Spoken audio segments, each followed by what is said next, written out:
boring life, you have an untold one and you've been filming right past it. A while back, I told you that your day was content, but that you were filming it wrong. So today, I want to show you why. And I'm going to demonstrate it using two things that you probably already have going on in your life or that you possibly filmed already. I remember my first year of content creation. Can I tell you that I would film just about anything? I would film my morning routines if I was outside walking or doing whatever, or just about the whole day. I honestly thought that the more that I captured, the more my piece of content would be exciting once I was at the point of editing it. I was beating myself up because I was like, I spent the whole day filming my grocery haul, my workout, my whole day, and when I'm watching it back, I'm not feeling anything. And then of course I was like, well, if I'm not feeling anything, I'm really about to post this. Are they gonna even be able to relate? Your first year of content creation will humble you, because I'll tell you that I posted it anyway. And I did what you're probably doing now. You're blaming yourself for the piece of content and you think that, oh my God, I need all this fancy gear. I need a new camera, I need lighting, I need a studio, I need a whole team, or I need to change my outfits. And over time, as you continue to film your days, your workouts, or whatever it is that you'll do, you'll see that this content creation thing will get easier, because it's not about a better camera and it's not even about the day, but it's about how you film it and then how we put it on the timeline in post-production and the story and the feel that we give to the piece of content. I'm going to show you the same morning, and the only difference is that they were filmed two completely different ways. So let's watch the first one.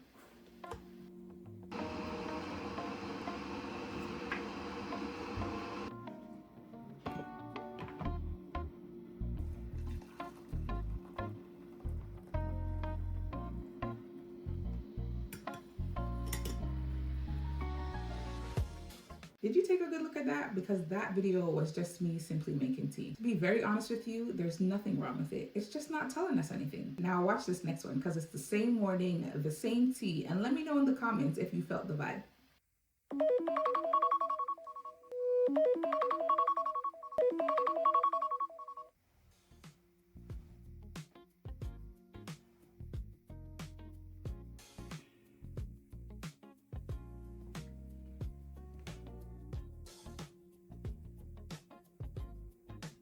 I would believe that we all love.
I didn't change the tea, and I didn't even have to add a new prop. All I did was change what the tea meant to the person that was going to watch it. I added a little bit of feel to it. What you just saw was basically the 5 quiet minutes that I needed before my day started moving. You witnessed the same activity, but now you know why it mattered. Every single shot that I got complemented the sequence, but it also helped to tell the emotional story. The rule of thumb before you record anything else, you've got to ask yourself 3 questions. The first one is, what's really happening? With the tea, it wasn't really about making the tea. And what do I want my viewers to feel? It was about needing a quiet moment before the day started.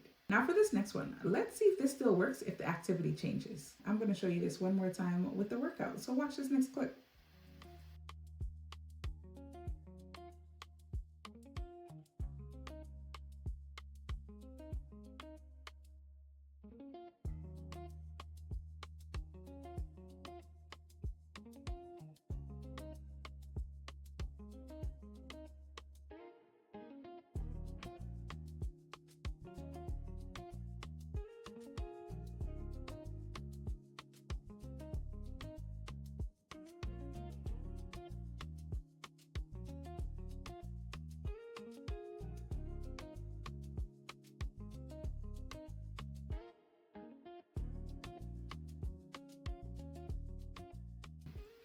So if I were to ask you, what's the story here? And be honest, drop it in the comments. Let me know, what do you think the story was with just that first clip? Honestly, it could be any workout, any day, or anybody's life. Now, watch this next one. Same workout, same day, same space.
That workout clip that you saw wasn't even about the workout. It was about me proving to myself that I was still able to show up on the days that I really don't feel like it. As a beginner, we're so excited to create content. We're so excited to press record that we press record without even knowing what we want to say to the viewer or how we want them to feel. Sometimes we'll choose a shot or an angle because, oh my God, it looks so cool. Instead of being, you know what, let me be intentional, choose my angle and choose my shot because it means something to me. I'll tell you that trends, they fade fast, but meaning, that doesn't. You think that once you add your clips to that timeline and you add some text, some cool transitions and sound, that all of a sudden you've got a fantastic story. What I need you to know is that editing can create something that was never there. That's why we gotta be intentional with our shots. We gotta be intentional with our angles. Most importantly, we've got to be intentional with what we want to convey. What is the message that we want the viewer to see and feel? Editing can't reveal meaning, but it can reveal the meaning that we filmed. The story doesn't start when you open your editing software. The story starts before you even hit record. So here's the challenge this week. I want you to pick an ordinary moment, something that you would scroll past without normally recording it. And before every single shot, ask yourself, what do I want my viewer to feel right here? Just that one question, and then hit record. So here's what we know now, because it was never about having more to film. It was about noticing what already matters and telling the truth about the why. Let me tell you this, you don't need permission to film an ordinary moment. What you need is permission to believe that they matter. I really need you to know that your life isn't missing anything, it's just being untold. Tell me one ordinary moment that you're going to record this week. Drop it in the comments. Don't forget to share your handle because I'm really rooting for you and I want to see you win. That's a wrap for this episode of Clarity for Beginners. I'll catch you in the next one. Bye.